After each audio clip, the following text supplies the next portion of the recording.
Hey guys, SGD here. So today we're taking a proper look at the Oracle Think Tank deck now I've had some time to play it and some budget alternatives to keep the price down a bit. I will be making a big deal of budget alternatives for all videos as prices in Japan for VBTO1's Vanguard rares have escalated quite quickly and risen to 3,000 yen or a little less than 30 USD, and English is typically more expensive than Japanese. I'm already expecting Imperial Daughter, Dragonic Waterfall and King of Knights Alfred to be around the 35 to 40 USD mark, depending on height. I subscribe to the Richard Garfield school of thought that anything over 20 USD is too damn high. So what is the deck trying to do? The deck is trying to scry for triggers, especially critical, to make the Vanguard especially unsafe to guard and pass on the effects if the Vanguard is successfully blocked. This grinds down the opponent's damage in hand quite steadily.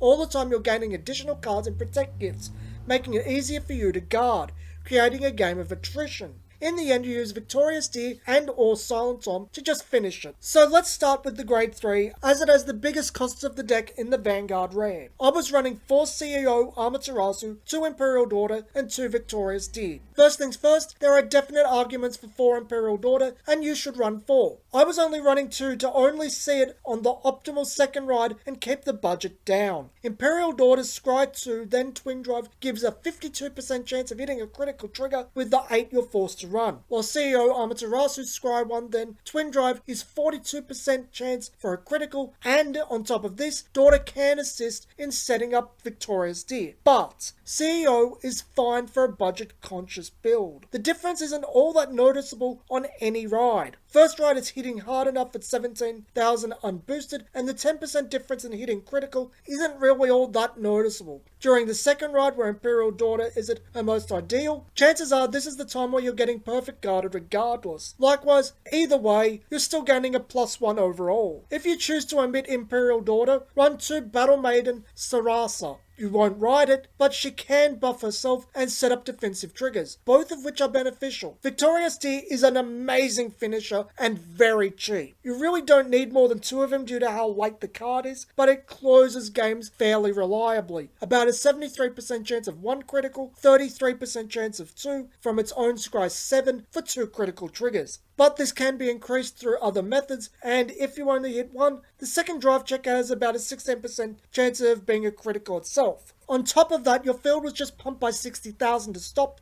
and given Protect's ease of gaining 23,000 rear columns, even without any other effects, the field is a nightmare. It's not totally uncommon for both rearguard columns to be 53,000 plus critical after the Vanguard is perfect guard or vomit hand territory. When we move on to grade 2, I'll handle Yellow Witch Mei and Farfell Mages in one sweep, as they're pretty much the same card. This effect helps force up triggers on the grade 1 and grade 2 ride, giving the same trigger chance from one call of either of those cards as Twin Drive, but it also assists 2 of the grade 3. The immediate one is CEO Amaterasu's Power Buff, which is a thing.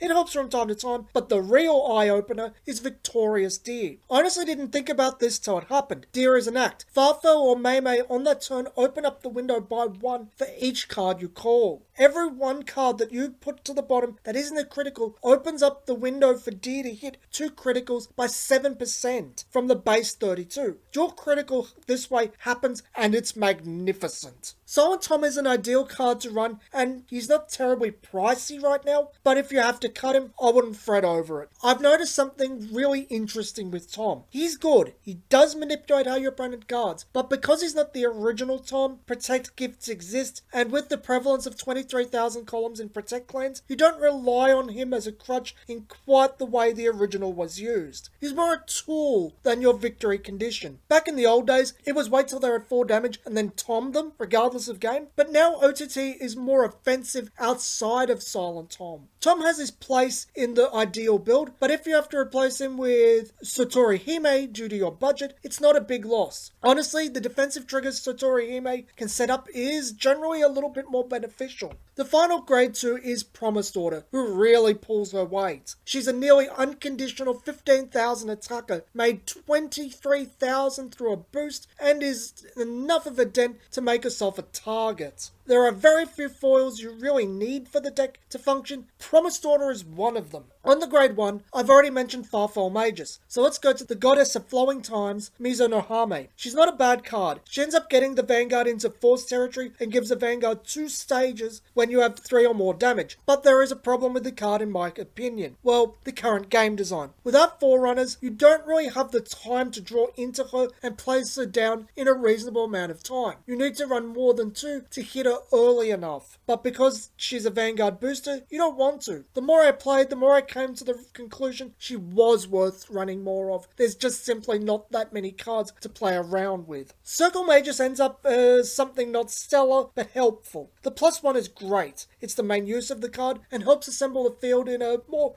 reasonable amount of time. The drive check filter has its uses occasionally, but it's not common used. It's really circumstantial in that regard. This is a good card to have, but you don't necessarily need it. Ideal build will run it. If you need to cut it for budget, it's not expensive, but you can. The final grade 1 I used was Oracle Guardian Gemini, who I never felt the need for. This will probably be more important with a budget build, but Silent Tom should have drained my resources as much as Satori Hime, yet I was fine, only using between 3 and 5 CB a game. Grade 1 as a whole is an issue for Oracle Think Tank. Nothing is so amazing that it must be run, nothing is fighting for space. I didn't mention Lockbird because honestly, the fact it's not 6 with a 5 boost scares me off the card. But nothing in grade 1 is a must run. If you want to run Mizunohame, Farfell, Gemini and Lockbird, you can. I honestly don't think Lockbird's low value is worth a slot, and Circle Magus isn't so expensive as to make her avoidable. The triggers and starter are what you'd expect. Can't really run anything else other than Whiteness Rabbit. Whiteness Rabbit versus Lozenge Magus is your choice. Here is the budget build. I think you can really get by with this budget deck. Go into Imperial Daughter if/when she comes down in price, and same goes for Silent Tom. You see a bargain, you pick them up, otherwise no skin off your back. I maintain that you only really need 2 Imperial Daughter, though 4 is optimal. I know those 3,000 yen Imperial Daughters are cry-worthy, but I don't think it's as bad as it looks. The drop from VR to triple rare isn't quite as bad as it could be, and the deck still contains its winning image. CEO is so close to Imperial Daughter due to Daughter's own timing. The deck operates the same, you don't really have to accommodate cheaper cards, and that's the way it should be. Things look bleak right now, and I do think things are too damn high, but the game is doable. The have and have not separation isn't as bad as it could be, but it's just not a good thing in my opinion. This deck should run you in the realm of 70 to 80 USD, which I don't think is that bad at all. If you want to remove Circle Magus, you could probably get it as low as 60 USD, and still not that suboptimal. This is the optimal build I came to. It's a good 120 USD, more expensive, and honestly, pretty much the same. There are some statistical advantages to Imperial Daughter, but they aren't so high that if you don't have the cash to splash, it doesn't completely ruin your ability to win. It's optimal, but you can get by with the budget build. I hope these decks do you well, and if you choose to build them. As a long-time fan of CEO Amaterasu from the original game, I had a blast playing with a nearly entirely scry deck. This has been SGD, and I'll see you next week with a Royal Paladin video.